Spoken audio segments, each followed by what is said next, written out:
Subscribe कीजिए दोस्तों हमारे चैनल को। नोटिफिकेशन पाने के लिए बेल आइकन को प्रेस कीजिए।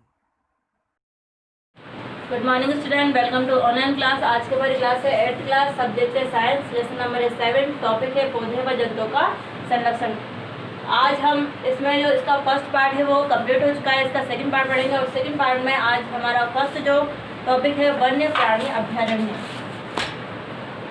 वन्य प्राणी अभ्यारण्य।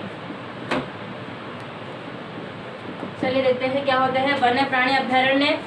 तो आरक्षित वनों की तरह, आरक्षित जो वन होते हैं उन्हीं की तरह कुछ ऐसे क्षेत्र होते हैं जहां पर वन्य प्राणी का मतलब होता है जंतुओं को सुरक्षित व संरक्षित रखा जाता है।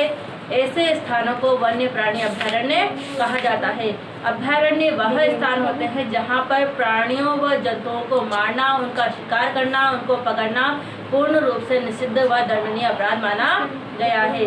कुछ महत्वपूर्ण संकटापन्न जंतु जैसे कि है काले हिरण है, श्वेत आंखों वाले हिरण है, हाथी है, सुनहरी बिल्ली है, गुलाबी सिर वाली बतख है, घड़ियाल है, मगरमच्छ है, अजगर, गेंडा इत्यादि हमारे वन्य जीवों अभ्यारण्यों में सुरक्षित व संरक्षित रखे जाते हैं। इसके अलावा भारतीय अभ्यारण्यों में अनूठे दृश्य भूमि, बड़े समतल वन, पहाड़ी वन, बड़ी नदियों के डेल्टा की झाड़ी भूमि अथवा बुशलैंड बताए गए हैं।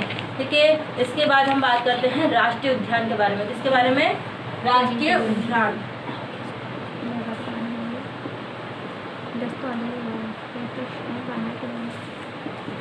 क्या होते हैं राष्ट्रीय उद्यान? चले देखते हैं। यह विशाल आरक्षित क्षेत्र है तथा जहाँ पर पर्यावरण के संपूर्ण घटक, पर्यावरण के जो जितने भी घटक पाए जाते हैं उनको संरक्षण प्रदान करने का कार्य किसके द्वारा किया जाता है? राष्ट्रीय उद्यान के द्वारा। इन्हें राष्ट्रीय उद्यान कहते हैं। यह वनस्पति जात जिनमें सभी वनस्पतियाँ आएगी, प्राणी जात जिसमें सभी जंतु आएंगे, दृश्य भूमि व ऐतिहासिक वस्तुओं का संरक्षण किया जाता है। सतपुड़ा राष्ट्रीय उद्यान भारत का प्रथम आरक्षित वन है तथा सर्वोत्तम किस्म की टीक, जिसे बोलते हैं सागौन, इस वन में मिलती है। ठीक है, इसके बाद हम बात करते हैं कि हमारी सरकार ने बाघों के संरक्षण हेतु प्रोजेक्ट टाइगर तथा बाघ परियोजना लागू की है। इस परियोजना का उद्देश्य अपने देश में बाघों की उत्तरजीविता एवं संवर्धन करना बताया गया है। बाघ उन स्पीसीज में से एक है जो धीरे धीरे हमारे वनों में विलुप्त होते जा रहे हैं, परंतु सतपुड़ा आरक्षित क्षेत्र में बाघों की संख्या में वृद्धि हो रही है। कौन सा स्थान बताया गया है? सतपुड़ा आरक्षित क्षेत्र बताया गया है जहां पर बाघों की संख्या में वृद्धि हो रही है। यह संरक्षण का अनूठा उदाहरण है।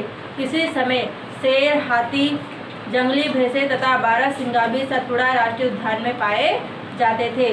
वे जंतु जिनकी संख्या एक निर्धारित स्तर से कम होती जा रही है, वे विलुप्त हो सकते हैं, उन्हें संकटापन्न जंतु कहते हैं। इसके अलावा जैसे कि डायनासोर है वो लाखों वर्ष पूर्व विलुप्त हो चुके हैं।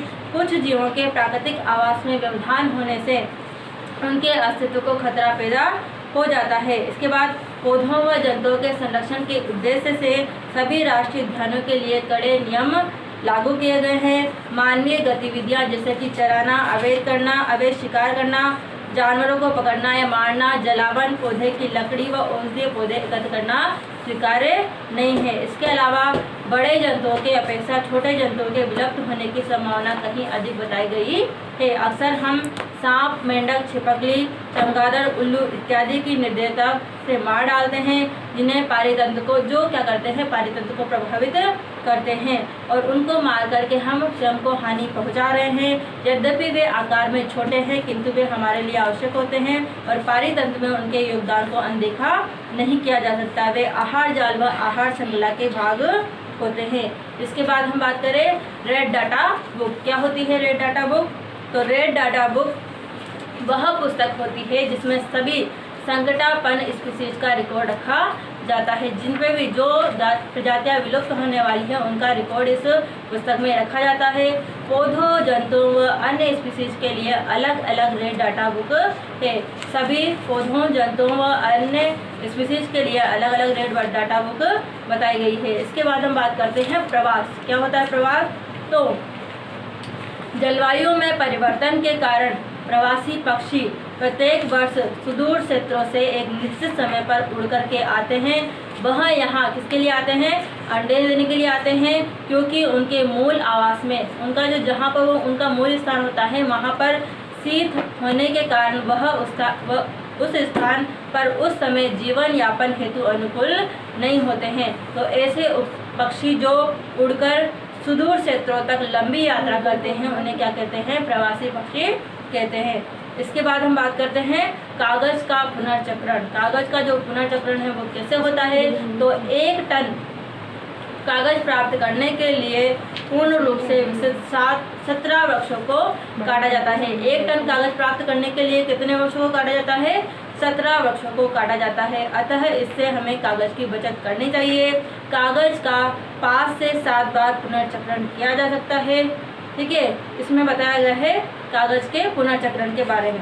अब हम बात करते हैं पुनर्वन रोपण। क्या होता है पुनर्वन रोपण?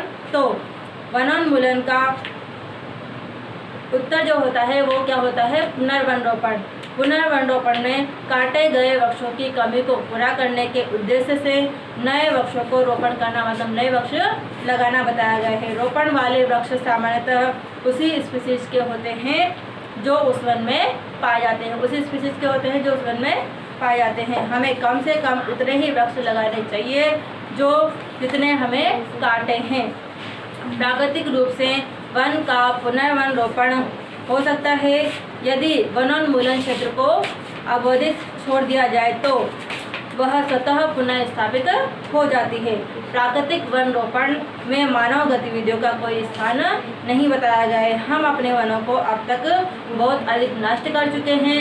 यदि हमें अगली पीढ़ी के लिए हरी संपदा बनाए रखना है तो अधिक से अधिक मात्रा में वृक्षारोपण ही हमारे पास एकमात्र विकल्प बताया गया है। ठीक है, इसके बाद हम बात करते हैं भारत जो है वन संरक्षण अधिनियम है। इस अधिनियम का उद्देश्य प्राकृतिक वनों का परिरक्षण बताया गया है। इसका क्या उद्देश्य बताया गया है? प्राकृतिक वनों का संरक्षण। ठीक है, और उनको संरक्षित रखना, उन्हें सुरक्षित रखना इसका उद्देश्य बताया गया है। साथ ही साथ ऐसे उपाय भी करना जिससे वन में व उसके समीप रहने वाले लोगों की आधारभूत की जो मूलभूत आवश्यकताएं होती है उनकी पूर्ति की जा सके। ठीक है, आज का ये जो हमारा लेसन है वो यहाँ पे कंप्लीट हो चुका है। आपको इसका होमवर्क करना है। आपको इस वाले लेसन में कोई भी चीज़ समझ में नहीं आई हो तो आप हमसे पूछ सकते हैं। ठीक है।